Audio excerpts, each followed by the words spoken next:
बिस्मिल्लाहिर्रहमानिर्रहीम। अस्सलाम वालेकुम dear student, welcome to my channel pathway to success. आज हमारा एंटीबायोटिक के हवाले से आखिरी इम्पोर्टेंट टॉपिक हम डिस्कस करने जा रहे हैं, फ्लोरोक्विनोलोन। ये सेमी सिंथेटिक एंटीबायोटिक है, यानी इसको हम लैब के अंदर ही तैयार कर रहे होते हैं, इसके अंदर मॉडिफिकेशन करके, क्योंकि जितनी भी आगे हमने एंटीबायोटिक पढ़ी है उनके अंदर जो है ना किसी न किसी स्टेज पे हमने देखा कि रेजिस्टेंट डेवलप हो गई है।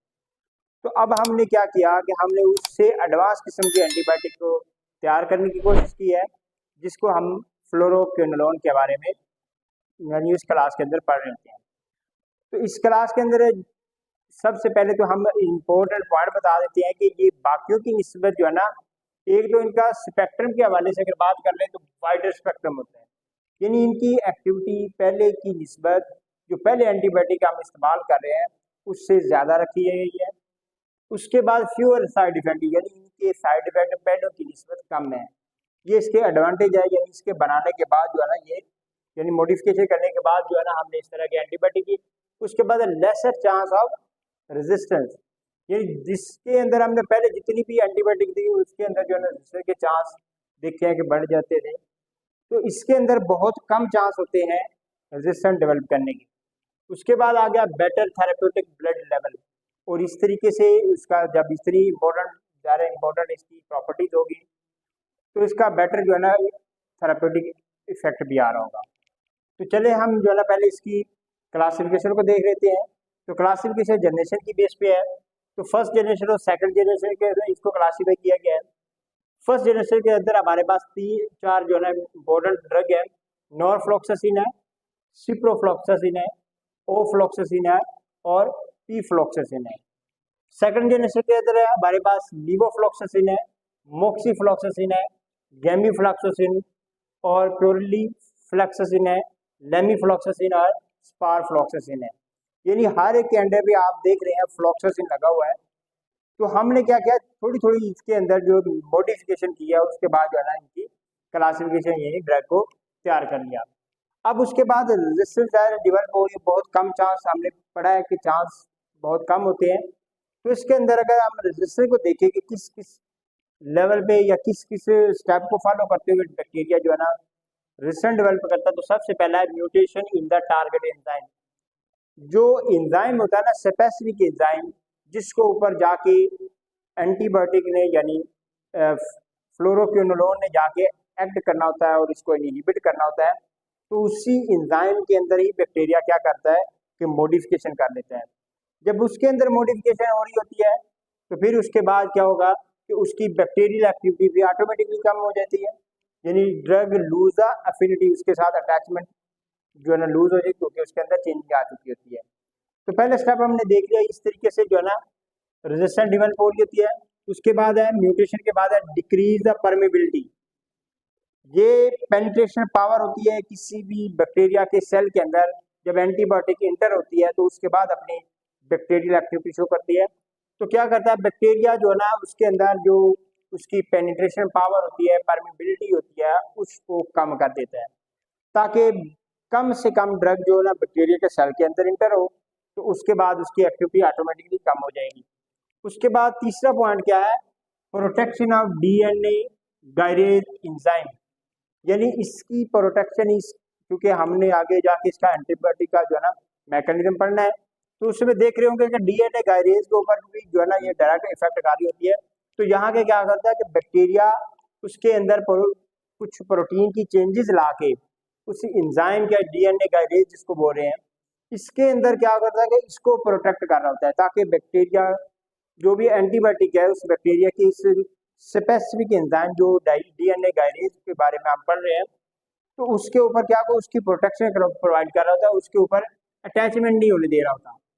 जब उसके ऊपर ज़्यादा अटैचमेंट नहीं होगी तो हमारी जो एंटीबायोटिक है जाके इस बैक्टीरिया को, इस एंजाइम को इनहिबिट कर रही थी, तो इसके अंदर मॉडिफिकेशन आने की वजह से अब जो है ना बैक्टीरिया एंजाइम को प्रोटेक्ट कर लेता है एंटीबायोटिक से। तो ये हो गए हमारे रेजिस्टेंस के पॉइंट। उसके बाद आगे स्पेक्ट्रम। तो सबसे पहले हम देख लेते हैं ग्राम नेगेटिव बैक्टीरिया और उसके बाद है ग्राम पॉजिटिव बैक्टीरिया। तो ये एडवांस किस्म की हमने एंटीबायोटिक तैयार की है, तो इसके अंदर हम देख सकते हैं कि ये ग्राम पॉजिटिव और ग्राम नेगेटिव दोनों तरह के बैक्टीरिया के इफेक्ट को यानी उसके अगेंस्ट हम इस्तेमाल करते हैं। गोनोकोकी है, मेनिंजोकोकी है, इन्फ्लुएंजा है, इकोलाई है, साल्मोनेला है, शागिला है, इंटेरोबैक्टीरिया और ये एच पाइलोरी है। ठीक है, तो ये ग्राम नेगेटिव बैक्टीरिया, इसके अगेंस्ट भी अगर इन्फेक्शन प्रोड्यूस होता है हमें इनका इस्तेमाल कर रहे होते हैं। उसके बाद ग्राम पॉजिटिव की अगर बात करें तो स्टेफिलोकोकी है, वेब्रो कोलरी है और उसके बाद है माइकोप्लाज्मा है और मल्टी रेजिस्टेंट, खासतौर पे जब टीबी के केस के अंदर देखें तो मल्टी रेजिस्टेंट प्रोड्यूस हो चुका है, यानी वो बाइटोबैक्टीरियम जो है ना मल्टी रेजिस्टेंट प्रोड्यूस कर सकता है, तो उसके अगेंस्ट भी हम उस इन्फेक्शन के अंदर भी हम इसको इस्तेमाल कर रहे होते हैं। उसके बाद आगे बात इसके फार्मेकोकाइनेटिक की, तो इसकी एब्जॉर्प्शन ओरल रूट के जरिए से हम देंगे तो इसकी एब्जॉर्प्शन अच्छी खासी हो जाती है, लेकिन अगर जब हम एंटीएसिड के साथ या फूड के साथ दे रहे होंगे तो इसकी एब्जॉर्प्शन डिस्टर्ब हो जाएगी, यानी पहले की निस्बत इसकी एब्जॉर्प्शन प्रॉपर तरीके से नहीं हो पाएगी। तो इसलिए हम हमेशा जब भी पेशेंट को इस क्लास की एंटीबायोटिक का हम रिकमेंड करेंगे तो उनको ज़रूर बताएंगे कि आपने या तो खाने से पहले 2 घंटे या उसके खाने के बाद आपने इस्तेमाल करवानी, कभी भी फूड के साथ या एंटीएसिड के साथ इसको इस्तेमाल नहीं करवाना, क्योंकि इन दो स्पेसिफिक कंडीशन के अंदर जो है ना इसकी एब्जॉर्प्शन जो है ना ये इफेक्ट हो सकती है। उसके बाद है एंजाइम इनहिबिटर ड्रग के साथ भी हम इसको नहीं दे रहे होंगे। कुछ हमने CYP 450 एंजाइम है जो कि इसके इनहिबिटर के तौर पे काम कर रही होती है, जिस तरह मेप्राजोल है, तो हम इस तरह की जो ड्रग है इसके साथ नहीं दे रहे होंगे, क्योंकि उस एंजाइम स्पेसिफिक एंजाइम की ये इनहिबिटर के तौर यानी इसकी एक्टिविटी डिक्रीज कर देता है, जिसकी वजह से इसके मेटाबॉलिज्म वगैरह डिक्रीज यानी उसका थेरेप्यूटिक इफेक्ट प्रॉपर तरीके से नहीं आ पाएगा। तो इसलिए ये प्रिकॉशनरी मेजर होता है कि हम इसके साथ नहीं दे पा रहे होते। ठीक है, उसके बाद हम नेक्स्ट मतलब इसके टॉपिक की तरफ चलते हैं। तो आगे उसके बाद हमारे पास इसके यूजेस है, बड़े इंपॉर्टेंट यूजेस है, यानी मुख्तलिफ किस्म की कैटेगरी हम देख रहे होंगे जिसके अंदर हम इसको इस्तेमाल कर रहे होते हैं। तो सबसे पहला जो ना हमारे पास है UTI infection, urinary tract infection, इसके अंदर जो है ना हम इसको इस्तेमाल करें, very useful in multi resistant bacteria. आपको बताया कि एडवांस किस्म की ये जो है एंटीबायोटिक हमने तैयार की हुई है, तो इसने जहाँ पे रेजिस्टेंस प्रोड्यूस हो चुकी थी, अगर हमने एंटीबायोटिक जब इस्तेमाल करवाई तो उसके आगे जो है ना बैक्टीरिया रेजिस्टेंस प्रोड्यूस कर चुके थे, तो उस केस के अंदर भी हम इसको इस्तेमाल कर रहे हैं, UTI इन्फेक्शन के लिए हम इस्तेमाल करते हैं। उसके बाद है टाइफाइड के अंदर हमने सिप्रोफ्लॉक्सासिन है, ड्रग ऑफ चॉइस है। ठीक है, यानी कैरियर स्टेज के अंदर आप इसको अगर इस्तेमाल करें तो ये ड्रग ऑफ चॉइस इस्तेमाल होगी। उसके बाद अगर डायरिया के अंदर जो शागिला या साल्मोनेला या इकोलाई ग्राम नेगेटिव बैक्टीरिया की वजह से प्रोड्यूस होता है तो उसके अगेंस्ट भी हम इसको इस्तेमाल कर रहे होते हैं।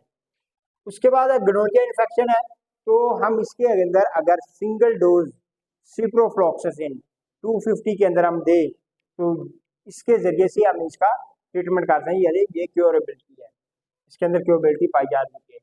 उसके बाद अगर रिस्पायरेटरी इन्फेक्शन की अगर बात कर ले तो इसके अंदर कौन कौन सी ड्रग शामिल है, गैमीफ्लॉक्सासिन है, मोक्सीफ्लॉक्सासिन है, गैटिफ्लॉक्सासिन है, लिवोफ्लॉक्सासिन है।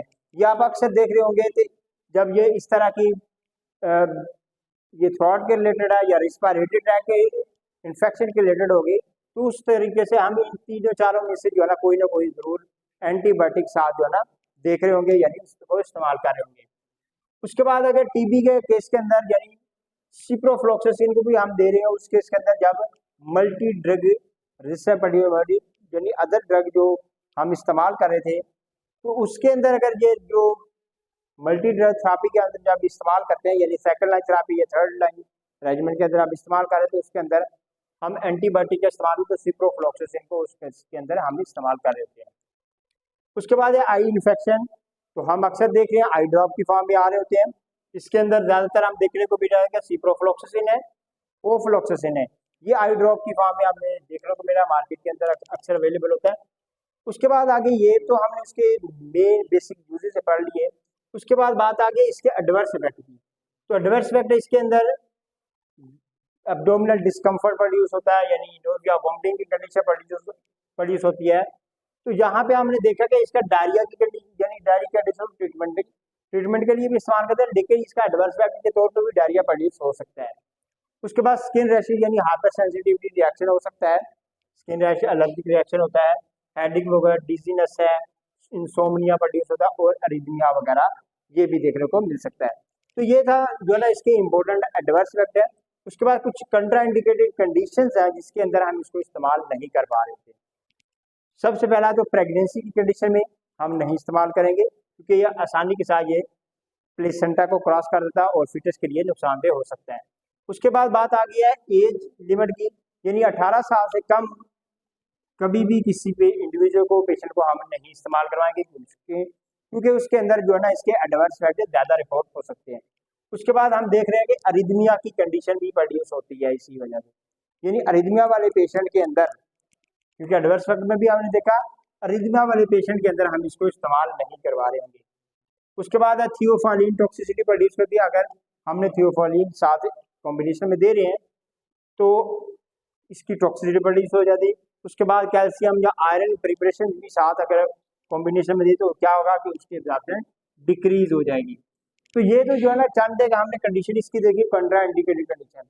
अब बात आ गई ये हमने इस टॉपिक का आखिरी पॉइंट है हमारा मैकेनिज्म ऑफ एक्शन को हमने देखा है कि इसका मैकेनिज्म ऑफ एक्शन यानी ड्रग या के इस तरीके से अपना काम परफॉर्म कर रही होती है। तो ये हमारे पास है डबल स्टैंडर्ड डीएनए।